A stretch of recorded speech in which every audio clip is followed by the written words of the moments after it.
예수를 더욱 배우고 받은 바 은혜 전하며 계속해 주신 사랑을 더 깊이 알기 원하네.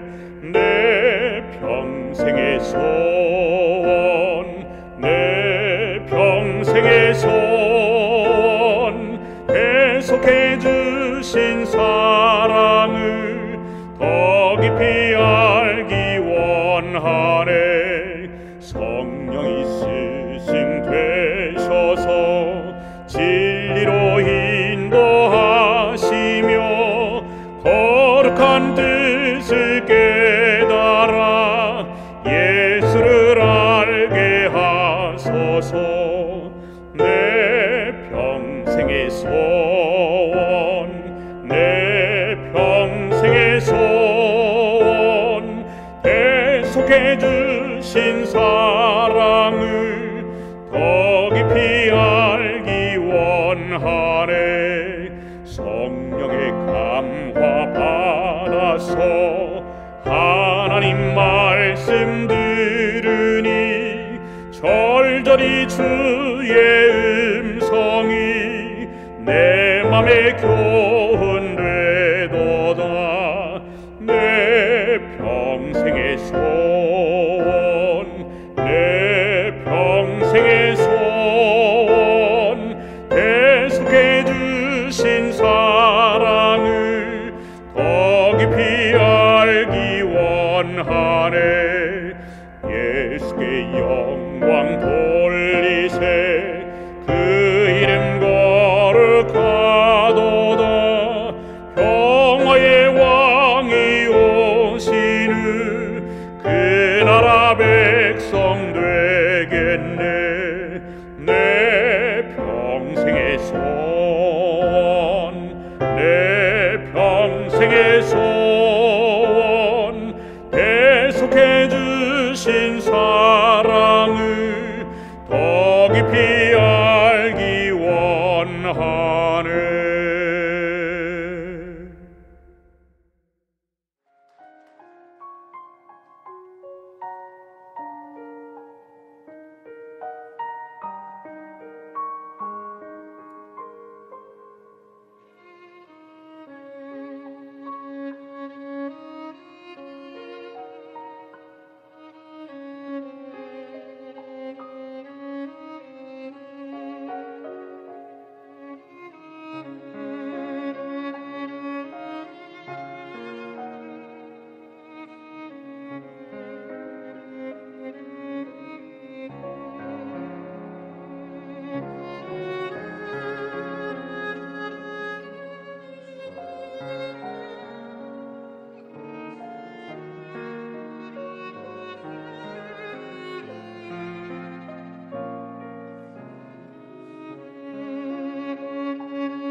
여러분 안녕하세요.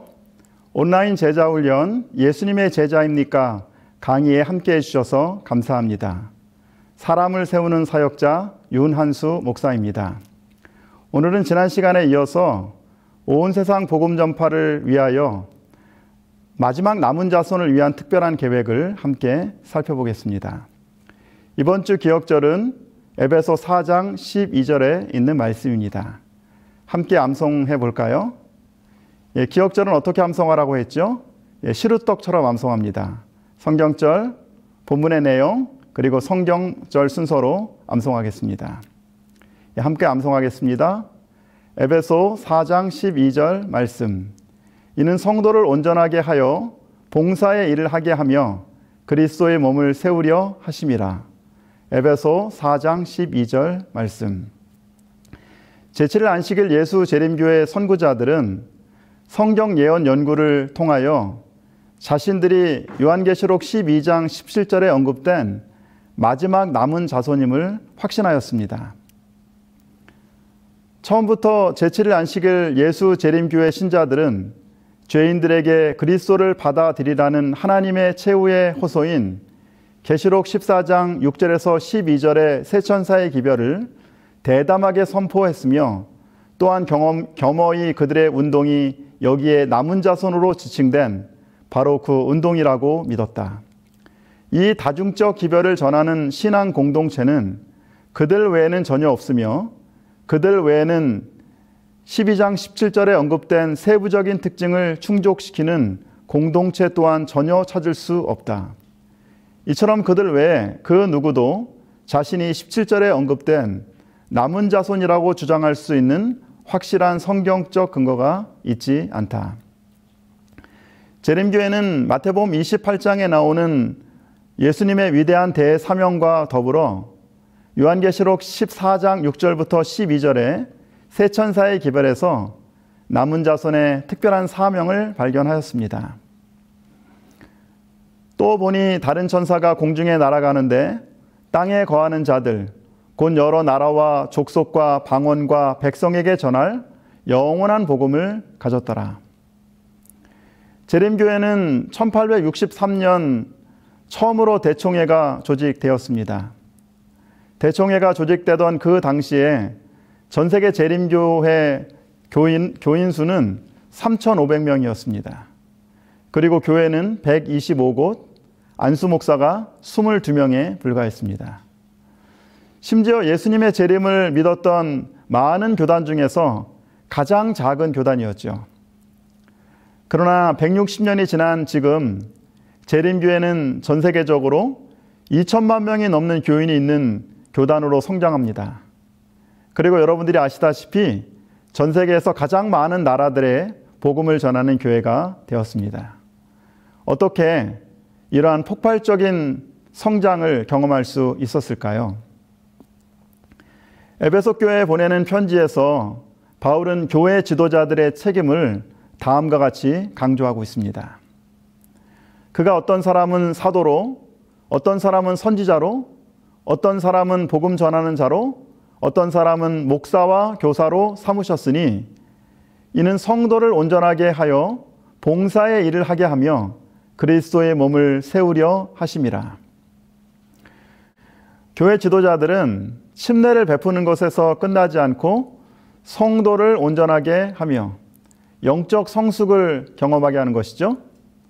봉사의 일을 하도록 하는 것, 영적 봉사에 참여하게 하는 것입니다. 이 일들을 통해서 그리스도의 몸인 교회를 든든하게 세우게 되는 것입니다. 영감의 글은 온 세상 복음 전파와 영혼 구원을 위한 남은 백성을 위하여 특별한 계획이 무엇이라고 강조하고 있습니까? 우리의 백성들에게 줄 수 있는 최고의 도움은 하나님을 위하여 일하고 목사를 의지하지 말고 그분을 의지하도록 가르치는 것이다. 그들은 그리스도께서 일하신 것처럼 일하기 위하여 배워야 한다. 중세시대의 교회는 성직자와 평신도를 구분하였습니다. 그리고 평신도들에게는 두 가지만 요구했습니다. 예배 출석을 잘하고 그리고 헌금을 잘 드리면 되는 것이죠. 그러나 엘렌 화이트는 건강한 교회와 성장하는 교인들의 모습을 분명히 말하고 있습니다. 교회 지도자들이 교인들을 위하여 해야 할 가장 중요한 사역이 무엇이라고 말하고 있습니까? 모든 교인들이 하나님을 위하여 일하도록 하는 영적 봉사입니다. 그리고 목회자를 의지하지 말고 하나님을 의지하게 하는 영적 성숙을 강조하고 있습니다. 이 방법이 그리스도께서 일하신 방법이고 사도 바울이 에베소서에서 강조한 방법입니다. 우리의 사역의 목표가 침례를 주는 것에서 멈추지 말고 제자들을 훈련하고 일꾼으로 세우는 것이 되어야 합니다. 우리 교회의 침례자와 교인 수가 몇 명인지 보다 사역에 참여하는 일꾼의 숫자가 몇 명인지 우리가 다시 한번 확인해 보아야 할 것입니다. 교회의 참 특성은 특별한 신앙 고백이나 교회 농명책에 적혀있는 신자들의 수요로서 평가되는 것이 아니라 백절불굴의 신실한 일꾼들의 수요와 교회가 실제로 주님을 위하여 어떤 일을 하느냐에 의해서 평가된다. 그리스도의 사업은 어떠한 설교나 교리에 의해서 보다도 개인의 관심, 각성, 개인적 노력에서 더 크게 이루어진다. 우리의 교회에는 몇 명의 신실한 일꾼들이 있습니까? 실질적으로 영혼들을 돌보는 일에 개인적인 관심, 각성, 그리고 노력을 강조하고 있습니까? 치료봉사 149쪽에 있는 말씀입니다. 모든 교회는 그리스도인 일꾼을 양성하는 학교가 되어야 한다.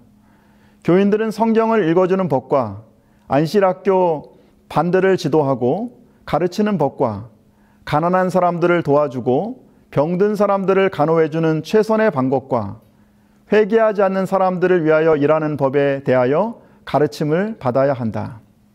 거기에는 건강학교, 요리학교, 그리스도인 사업에 도움이 되는 여러 가지 분야를 가르치는 반들이 있어야 한다. 거기에는 가르치는 일뿐만 아니라 경험 있는 교사들이 보여주는 실제적 시범이 있어야 한다. 교사들은 사람들을 대상으로 일함으로써 방법을 지도해 주어야 한다. 그리하면 그들과 연합한 다른 사람들이 그들의 본을 따라 배우게 될 것이다. 한 가지의 모범은 많은 교훈보다 더 큰 가치가 있다. 우리 교회가 복음 전파의 사명에 충실하기 위해서 어떤 변화를 할 수 있을까요? 침례 중심에서 사역하는 일꾼을 양성하는 것으로 변화되어야 됩니다. 프로그램이나 어떤 이벤트 중심에서 사람을 세우는 사역에 집중해야 되겠죠. 행사 위주가 아니라 제자 훈련에 강조점을 두어야 합니다. 무엇보다 우리가 하는 모든 것이 단순히 그냥 정보만 제공하는 가르침이 아니라 모델링을 통하여 모범을 보여주는 것입니다. 초창기 재림교회의 성장의 비결을 함께 살펴보도록 하겠습니다. 1886년 10월 1일 미국 인디애나 지역 전도회 기간 중에 인디애나의 지역 신문사에서 G.B. 스탈 목사님과 인터뷰를 하게 됩니다. 그 기사의 제목은 다음과 같습니다. 제7일 안식일 예수 재림교 스탈 목사님으로부터 들은 사실과 통계들. 어떻게 그들은 40년 동안 성장해 왔는가? 그들의 믿는 바는 무엇인가?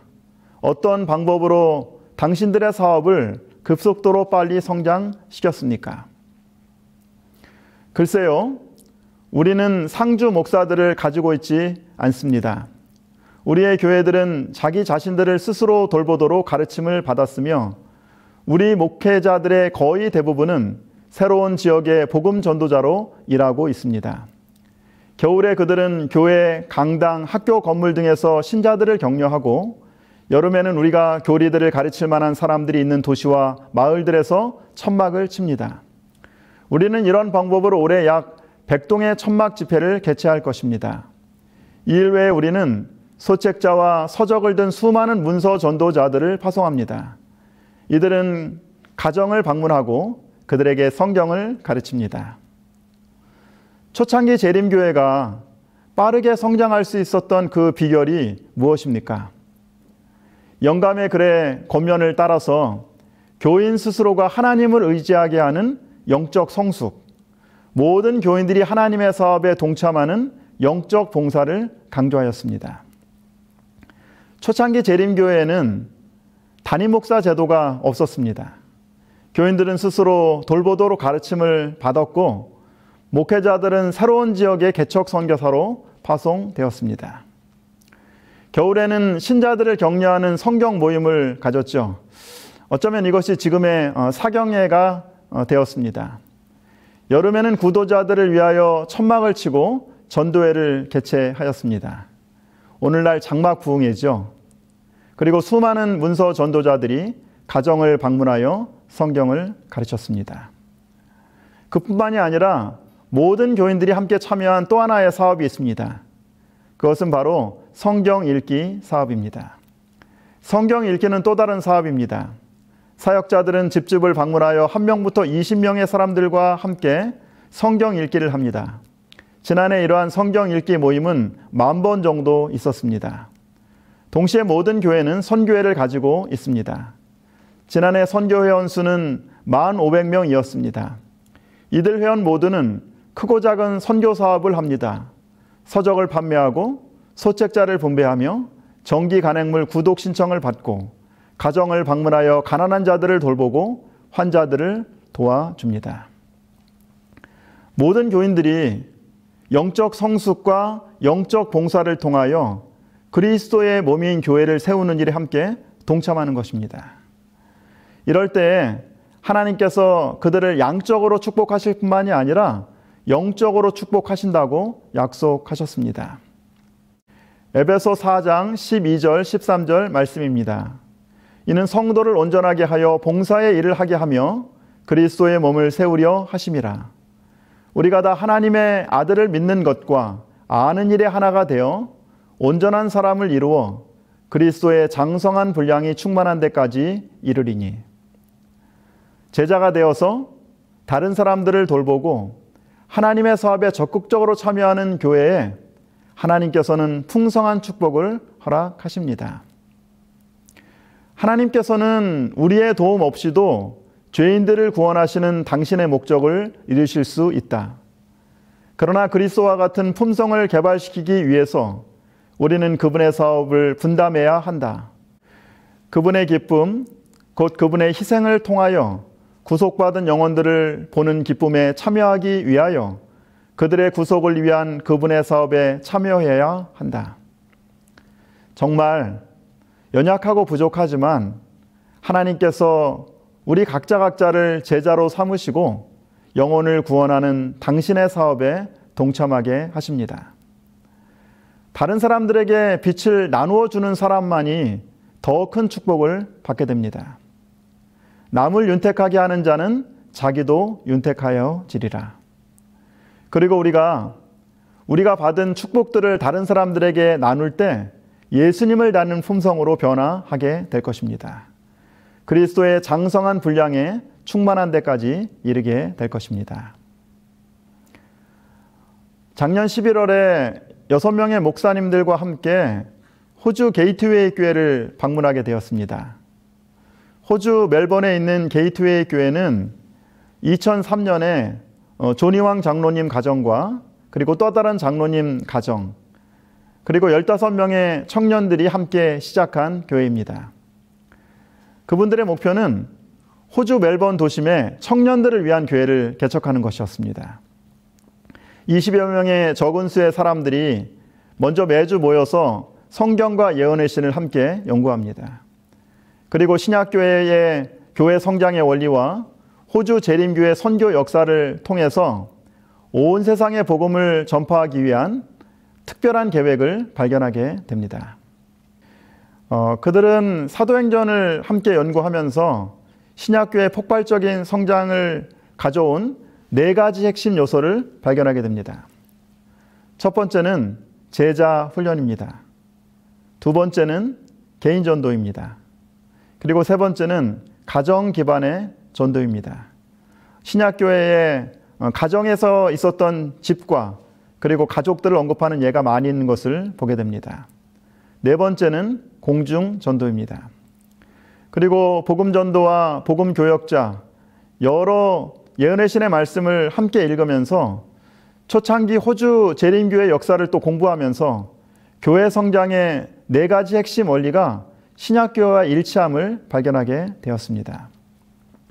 호주 초창기 재림교회 역사를 살펴볼 때 4가지 핵심 원리가 동일하게 나타납니다. 첫 번째, 호주 성경학교를 통한 제자훈련.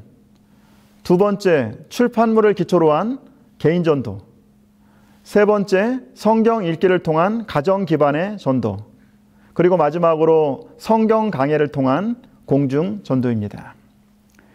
이렇게 교인들을 제자훈련을 하고 매주 금요일 저녁에는 가정 소그룹으로 함께 모이고 또 공중 전도를 하게 됩니다. 하나의 가정에서 시작한 그 소그룹이 세계가 됩니다. 그리고 1년 안에 멜번시에 매주 30명이 모이는 공동체가 만들어지게 됩니다. 2003년에 멜번 대학교에서 첫 번째 교회를 개척하게 됩니다.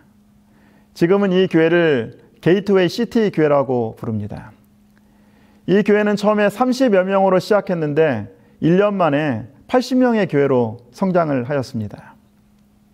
게이트웨이 교회의 특징은 자체 교회의 건물을 가지고 있지 않다는 것입니다. 금요일에는 강의실이나 가정 소그룹으로 모이고 안식일에는 대학 강당에서 예배를 드립니다. 특별히 참 인상적이었던 것은 케어그룹이라고 부르는 그 가정 소그룹을 통해서 교인들뿐만이 아니라 구도자들을 초청하여서 함께 예배를 드린다는 것입니다. 2008년에는 6만 명의 학생들이 공부하고 있는 모나시 대학 근처에 두 번째 게이트웨이 이스트 교회를 개척합니다. 특별히 이번에 방문해서는 그 게이트웨이 이스트 교회를 저희가 방문하게 되었는데요. 그곳에서 또 성도들이 안식일마다 함께 모여서 예배를 드리고 또 가마력 센터를 운영하는 것을 보게 되었습니다. 그리고 4년이 지난 다음 2012년 8월에는 빅토리아 대학 근처에 게이트웨이 웨스트 교회를 세 번째로 개척을 하게 됩니다. 2018년에는 젊은 가정이 중심이 되어서 게이트웨이 등대 교회를 개척합니다. 그리고 더욱 놀라운 것은 이 교회가 거기서 멈추지 않고 올해는 5번째 교회를 개척하기 위해서 준비하고 있다는 사실입니다. 약 20여 년 전에 장로님 2 가정과 15명의 청년들, 약 20명의 사람들이 하나님 안에서 품은 비전이 지금은 4개 교회에서 약 350명의 교인들이 있는 교회로 성장하게 되었습니다. 지금까지 게이트웨이 교회를 통해서 250명이 침례를 받았습니다. 그리고 침례자들의 90%가 지금도 계속해서 출석하고 열심히 신앙생활을 하고 있다는 그 말에 참 깊은 감명을 받았습니다. 게이트웨이 교회는 멜번 화폐 11조 1위 교회가 되었습니다. 교인들의 80%가 11조와 헌금에 충실히 참여하는 청지기 직분을 잘 감당하고 있습니다.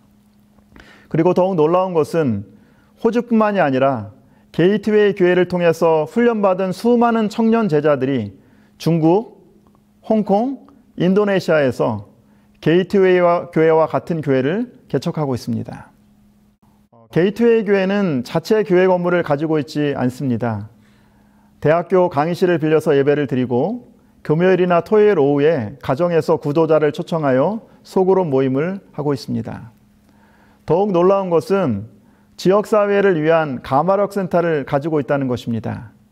이 가마력 센터에서 일주일 내내 정신건강 세미나, 뉴스타트 세미나, 개인 상담, 또 푸드뱅크, 친교 모임들이 진행되고 있었습니다.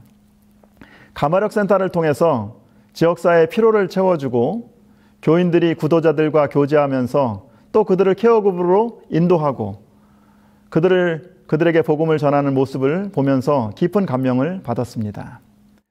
하나님 안에서 영혼을 구원하고 지난 20년 동안 계속해서 성장하는 아름다운 교회의 비결은 무엇일까요? 게이트웨이 교회는 예수님과 사도 바울의 특별한 계획을 따랐습니다. 그리고 초창기 재림교회의 특별한 계획을 따랐습니다. 그것이 무엇입니까? 사람을 세우는 것입니다. 바로 제자훈련과 소그룹 사역을 통해서 교인 모두가 영적 성장과 영적 봉사에 참여하도록 하는 것입니다. 모든 교회는 그리스도인 일꾼을 양성하는 학교가 되어야 한다. 게이트웨이 교회는 이 영감의 말씀을 실제적으로 보여주는 좋은 모본이 되었습니다. 제가 제자 훈련을 하면서 마음속에 품고 기도하는 한 말씀이 있습니다. 저는 이 말씀이 저 개인의 삶과 그리고 제가 섬기는 교회에 실현되기를 간절히 기도하고 바라면서 노력하고 있습니다. 다 함께 이 말씀을 읽어볼까요? 이 땅의 하나님의 사업은 교회를 구성하고 있는 남녀들이 이 일에 호응하여 그들의 노력과 목사와 교회 직원들의 노력을 합하여 일하지 않고서는 결코 마칠 수 없다.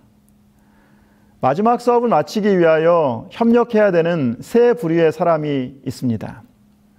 목사님들과 교회 직원들과 그리고 마지막으로 교회를 구성하고 있는 모든 남녀 교인들이라고 말하고 있습니다.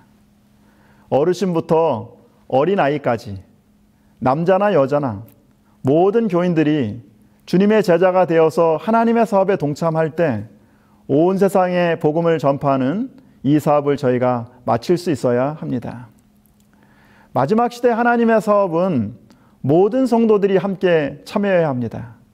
나는 부족하고 연약하지만 다른 사람들을 제자 삼고 각자의 달란트를 활용하여서 복음을 전할 때 그리스도의 장성한 분량의 충만함을 우리 모두가 경험하게 될 것입니다. 이번 주 기억절 에베소 4장 12절을 다 함께 암송해 볼까요? 에베소 4장 12절 말씀. 이는 성도를 온전하게 하여 봉사의 일을 하게 하며 그리스도의 몸을 세우려 하심이라. 에베소 4장 12절 말씀. 온 세상에 복음을 전하고 모든 사람을 구원하기 위한 남은 백성을 위한 특별한 계획은 무엇입니까? 모든 교인들이 영적 성숙과 영적 봉사를 경험하는 것입니다. 그리고 이 일을 통해서 그리스도의 몸인 교회를 세우는 것입니다. 온 세상 복음 전파를 위한 남은 자손을 위한 이 특별한 계획에 여러분 함께 참여하지 않으시겠습니까? 오늘 배운 내용을 정리하고 실제 삶에서 적용하는 마음 나누기 시간을 가지겠습니다. 2명, 3명씩 그룹에 짝을 지어서 5분 정도 나눔의 시간을 가지시기를 바랍니다. 온 세상 복음 전파를 위하여 마지막 남은 자손을 위한 특별한 계획은 무엇입니까? 이 일에 동참하기 위하여 우리가 해야 할 일은 무엇인지 함께 나누어 봅시다.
없으며 우리 구주의 넓은 사랑은 증량할 자 없도다. 내가 매일 더욱 가까이 십자가로 가오니 구세주의 보혈 흘린 그곳에 나를 인도하소서.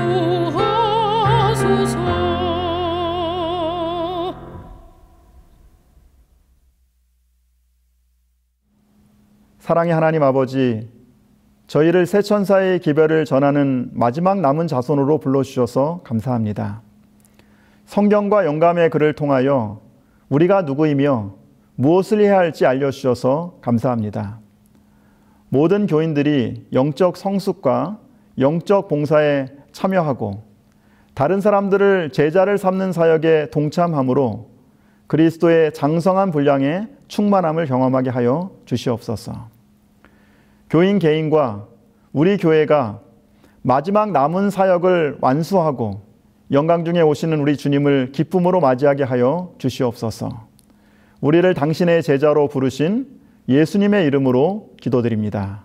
아멘.